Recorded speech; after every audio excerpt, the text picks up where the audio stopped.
Game tomorrow, that is Saturday, March 11th at 3:30 p.m. right here at Barclays Center on CBS Sports Network. We are joined by head coach Keith Ergo, along with graduate student forward Khalid Moore and graduate guard Darius Quisenberry. We're going to open with a statement from Coach. Well, I just want to thank everybody. And again, like last night, I want to thank Rose Thrill for coming on down to the Barclays Center. I don't know how many fans we had, but it felt like the whole place. So I know we sold about 2,000, maybe 2,200 student tickets. We need more than that, so I want them to hear that. I know spring break's starting today, but we'll do whatever it takes to help with your cancellation or stall of your flights or wherever you're going, man. We'll make this Cabo of the South, or the North, sorry. But just really proud of our guys. Obviously, this is a big moment for our program, and we want to continue to grind. These seniors right here have put in a lot of time and effort since June 1st of last year, and I can't thank them enough for all their commitment and their sacrifice. Fortunately, I think we're all healthy and we're ready to go. So just really excited to be a part of it and looking forward to tomorrow. All right, everyone, we're going to start with questions for Darius and Khalid. We're going to Khalid. Yeah. My fault, guys. We're going to start here in the first row. Sam Basil, House of College Hoops, for either Khalid or Darius. Coach mentioned the spacing and the ball screens that guys like Abdu set yesterday. Could you talk about, how comfortable you guys are on the floor and getting a lot more open looks these past couple games?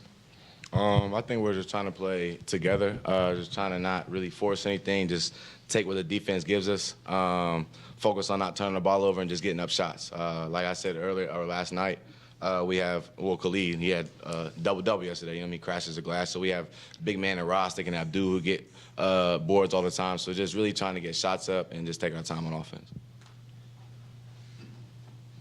Down here in the first row.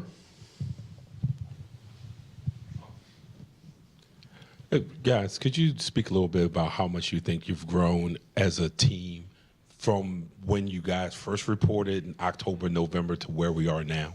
Honestly, I think we've grown tremendously. We started on June 1st, putting work in, getting extra shots up, all that other stuff. But just trying to get 1% better from the start. I feel like our beginning goal was to become the best team that we could be by the end of the year. And I feel like we achieved that by putting the work in every day. Darius, anything to add? No, just like going off what he said, just being the best team we can be by the end of the year. And wherever that takes us, we'll definitely reap the rewards. In the fourth row. Hey, fellas. Matt Shelton, VCRamNation.com, A10Talk.com. Darius, you committed to come here when they were a 2-11 team. What was it about Fordham and this challenge that drew you to come here? And just how proud are you to be a foundational piece and really a historic resurgence? That's just what I've been my whole life. I've been an underdog my whole life. Kind of been overlooked a little bit, just always been a hard worker. Never really in the spotlight, stuff like that, just trying to do the dirty work in the dark. And now it's kind of starting to come to light. I committed here to be a trailblazer with Coach Ergo when Coach Neptune was here. And I told myself and I told everybody that wanted Coach Ergo the job that I wouldn't come back unless my guy, Coach Ergo, got the job. So just being a trailblazer, trying to do things that's never been done here before, and I think we're starting to do that. We're going to go to David in the second row. David Jablonski, Dayton Daily News. Darius, any special motivation playing team from back home? Did you play at the arena back in high school at all? Any of those guys or coaches? Yes, Don't sir. let them get in your head. No, it's always cool to play a hometown team and stuff like that. Yes, sir. I've had plenty of conversations with Coach Grant when I was in high school and stuff, and played there, obviously, when I was in high school. Our tournament was there and stuff when I played at Wayne. But yeah, it's always fun to play a hometown team, see some hometown guys, but I'm definitely a Fordham Ram. We're going to go to the second row. Tyler Cronin, 3-bid league. Khalid, you had the big highlight of last night, that dunk right at the buzzer of the first half, but I actually want to ask Darius, when you were watching him go up for that, were you afraid he wasn't going to get it off in time? I was just hoping he would just dunk it, have some aggression going to the rim instead of trying to finesse and lay the ball up. That's why I love to see out of Khalid. That's what he can do every single time if he wants to, honestly. Get down there into the paint, and it was just great to see, and a great way to end the half. We're going to go over to the right-hand side. Yes. Yeah, Tom Hartstein, Dayton Daily News. This is for Darius. I'm wondering, you talked a little bit about being in the shadows or something. Did Dayton or Wright State ever recruit you? And did you want to go there at one time? And I know you had a tremendous game against Wright State at one time, so. Yes, sir. Yes, sir. They both recruited me out of high school. Yes, sir. But to me, it was kind of like trying to get away from home a little bit. You know what I mean, I've been there kind of obviously my whole life up to that point. So Wright State definitely did. Dayton actually did not offer me out of high school. But they did recruit me when I went to the transfer portal when I left Youngstown. But I found my home in Fordham. And I went to Youngstown out of high school, but I definitely found my home in Fordham out the transfer portal. Back into the third row. Darius, you mentioned a little bit earlier, but can you talk about the value of the continuity when Kyle Neptune left and when Keith Ergo gets the job, the value of continuity there? I mean, my life is based all off relationships. I mean, my relationship I built with Coach Ergo through the transfer portal, getting recruited when I came here 2 years ago, and then our relationship just grew tremendously through this whole year, through trials and tribulations and stuff that I had going off the court. He was there for me through thick and thin, regardless of what it was. If I needed him at 4 in the morning, if I needed him at 9 in the morning, you know what I mean? He was there for me, and that's just a testament to the type of person he is rather than a coach, the type of man he is. And you see that's why we play so hard on the court, because we're trying to be an image of him on the court. And that's just the type of person this guy is right here, and I will vouch for him any day, anytime, anywhere. Back to the fourth row. 1-bid league and 3-bid league sitting right next to each other. It's interesting. Fellas, interior defense has been a strength of y'all's all season. It's a huge part of why you're here. But the last time you played Dayton, they finished like 74% inside the arc. What happened in that matchup, and how do you fix that going forward? I feel like just moving forward, we just have to play aggressive. You know, I feel like we have probably one of the top defenses with Abdu and Rostic as our front court. So just them being aggressive and just coming in from playing all 40 minutes. So I feel like with that, we'll be good. I would just say we're a totally different team. Any more questions for the student athletes? All right, Khalid, Darius, thank you very much. Thank you. Good luck tomorrow. We will now take questions for Coach Ergo. I'm going to start right here, MTC. Hey, Coach, just from when you took the job, just a little bit more specific to where we are now, what were your visions back in October, and just kind of how do you feel where you are right now? Yeah, I mean, obviously we're very excited where we are right now. But honestly, the vision began 2 years ago when I joined Coach Neptune's staff. We had a vision along with Ed Cole and the leadership at the university to turn Fordham into more of a basketball school. And for the first time ever, I think the Board of Trustees and obviously President Tetlow and Eddie Cole, everybody's vision's heading in the same direction, quite honestly. You know, when my father, he played basketball in 1954 at Fordham, and so I've known about the program for years and years and years. And obviously, coming from the J. Wright tree, Tom Pecora was a coach at Fordham. He got it going a little bit, and then, you know, I don't need to get into specifics, but, you know, he was cut short. I don't think you see that type of lack of commitment anyway. There's a vision, and there's everybody moving in the same direction right now. So that vision began 2 years ago. And as a first-year head coach, I'm very fortunate because I was there for a year, right? So I knew a lot of people on campus. You know, it's not like some of these other guys that have taken over programs, much more difficult to start from scratch. A year ago, it was more difficult. For me, you know, it was a little bit easier of a transition, having been there for a year, having a lot of the same student athletes, having recruited the freshman class, and building a relationship with Ed Cole as the associate head coach for over a year. A lot easier of a transition. So the vision never changed. It's been the same from the very beginning, whether or not I was the associate head coach or head coach. It's to take Fordham basketball to places it's never been, and I think everybody's kind of heading in the direction and wants the same thing. And when you watch your team play, they look like they concentrate on making winning plays as opposed to individual plays. Just how do you install that sort of culture so fast in year one? You got great kids. You hear this kid, he's yes, sir, no, sir. I mean, these two kids are superstar individuals. Our staff is, in my opinion, our staff is one of the best in the country. The reason being is not because they're great X's and O's guys, which they are. They're just great people. great people, and all of them have earned the right to be in the positions they are. They've all grinded. Every one of them is a little bit older. They were former players, but they didn't start as GAs. Trey Woodall was a D2 coach and worked his way up. I mean, Ron Ramon was, alumni relations at Pitt and just a great player, great human being. Dave Paulson, head coach for 27 years, as humble as of a human being as you get. And the list could go on, but when you have great people in your program and you go out and you recruit great young men who want to be a part of not just the basketball program. See, at Fordham, you got to do things a little bit differently, right? You got to recruit kids that want to be great students, they want to be good in the community, and then they want to be great players. And if you don't want to be all three of those things, it's not going to work in our locker room. Fortunately, our staff did a tremendous job of recruiting those types of young men, and you see the results here. We're going to keep it in the first row. Coach, yesterday a lot of your successful defensive possessions really started with guys like Kyle Rose pressing really hard at the half-court line and even in the backcourt. Yeah. Could you talk about, aside from potentially getting a turnover, where that kind of sets your team's mentality for those defensive possessions? Yeah, we talk about wearing teams out over 40 minutes. And it might take 39 minutes and 55 seconds, which it has sometimes this year. But our goal is to use our depth and use our physicality. And look, we're not the most talented team individually. They know that, but collectively we're very good. So defensively, we want to wear teams out. We want to, sub as much as possible. Will Richardson, Kyle Rose, Zach Riley when he plays, Ramad Dean when he plays, Darius, all these guards. We want to pressure the ball. And it's a key to us to wear the opposing guards out. And we've done a really good job of that. Now we got to focus on doing the same thing with the bigs. In the first row. So, Keith, one of the things that stood out last night was that you guys all crashed the glass and all dove for loose balls. Was that something that they bought into right away, or did that kind of grow organically over the course of the season?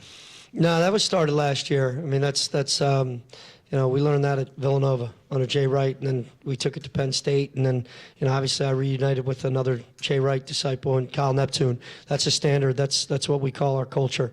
If you're not going to do that, you're not going to play, and they know that pretty quickly. If you're not going to dive on the loose ball for your teammates, if you're not going to give your body up, if you're worried about yourself, you're just not going to play. It doesn't matter who you are, because everybody's got a leading scorer in the country, right? So for us, it's something they take a lot of pride in. We talk about having a great attitude and doing what you can control, right? And so we talk about being the hardest playing team and the most together team when we step on the floor. And these guys have bought into that, right? So that's just kind of become our identity, and it's important moving forward. Because when you build, and then also the relationship piece, like Darius said, when you have authentic relationships with your players and you care about them more off the court than you do on the court, they're more likely to dive through a brick wall for you. And that's our guys and our staff have tremendous relationships with our student athletes, and as a result, they're willing to do things they probably hadn't done before. Back to the second row. Coach, Darius mentioned, and a lot of your guys have echoed the same sentiment, that everyone in that locker room follows your lead. So throughout today and going into tomorrow morning, what's the main message you're trying to get across to those guys? Nothing changes, right? So we don't have enough time to reinvent the wheel. I mean, we're going up against an absolute fantastic team that's incredibly well coached. The respect I have for Coach Grant and what he's been through this year, and Dayton's the gold standard in this league, have been for a while, them and VCU, right? So no disrespect to anybody else. There's good programs, but I mean, St. Louis and those three programs they're at the top, right? So we have to be incredibly disciplined. We got to play hard, we got to play harder and more together than Dayton. There's no magic formula at this point in time. Players make plays, right? It's not about X's and O's, and coaches look great because you got great players that are playing hard on the floor. That's what it is. Over to David. What do you take from that first game against Dayton? It was a long time ago. Watching the film, what kind of things do you guys got to do differently? We can't do what we did then, I'll tell you that much. No, we just got to be more physical. A lot more physical. We got to do our work early. I think, you let a kid like Holmes and Kamara, they're so talented. I think both of them are two of the best players in the country, let alone the Atlantic 10. I think Kamara right now is playing as well as anybody in the nation. Kid is so versatile. He's phenomenal, both off the ball and on the ball. I mean, I think they combined for 14 offensive rebounds together yesterday. That's outrageous. So we have to physically wear them out over the course of 40 minutes, make them play on both ends. Right? I think we were a little timid the first time, weren't used to the moment, maybe gave them a little too much respect. So we got to make it hard for them. Can't let them catch it where they want to catch it. Be a little bit more physical. I thought we kind of didn't do our work early and let them catch the ball wherever Holmes wanted to, and as a result, he kind of had a field day.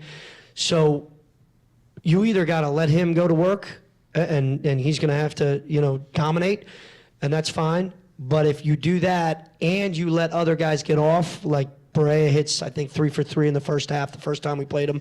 You can't do both. So you got to pick your poison. They're that potent. So for us, it's just wearing them out over 40 minutes, making them work on a short clock, and seeing where it lands us. Keep them off the glass. They're a tremendous offensive rebounding team. We have to be physical.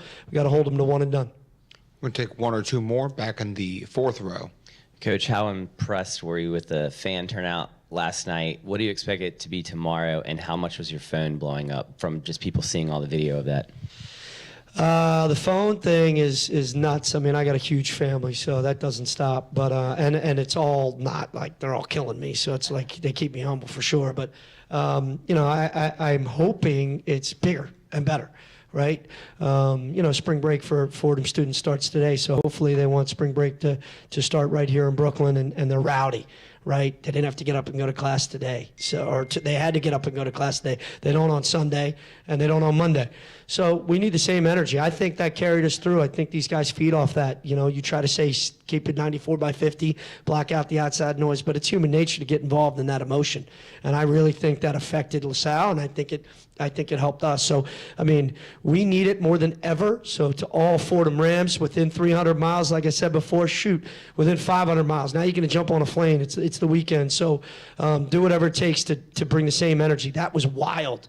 We had the whole lower bowl. We need the same thing because Dayton, testament to their program, they traveled. They're going to be in the building, so we got to drown out their noise. We're going to do third row and wrap up in the first row.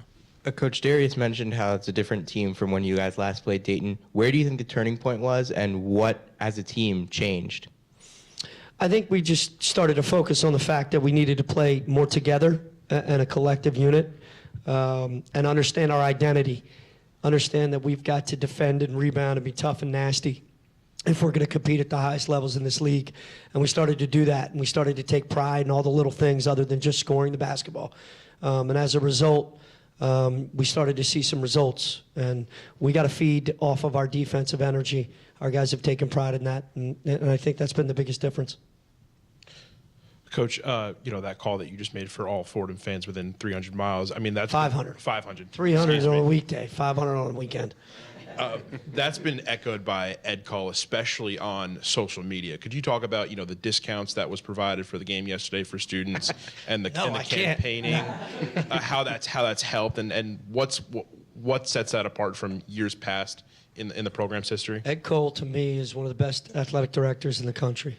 Not because he's the most genius, or he's been an AD for he just cares about the kids, he cares about the program, he has pride in the name of the front of the jersey like we do. And when you have that type of leadership and you're connected, and it's not like boss, I mean, he's been fantastic to us, our staff, and really to the entire athletic department.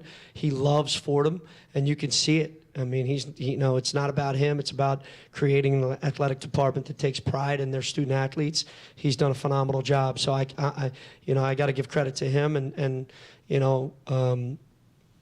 we appreciate it. And I don't know what he's going to come up with now. I know he's going to come up with something, so we don't have to, right? But I don't really know about the discount part of that situation. But if I can help in any way, I will. I don't care. Right, so we just need to fill the place as best we can, because you can tell when the energy's like that, it's pretty much it's fantastic, and it was a home court advantage, and we need that again more than ever tomorrow.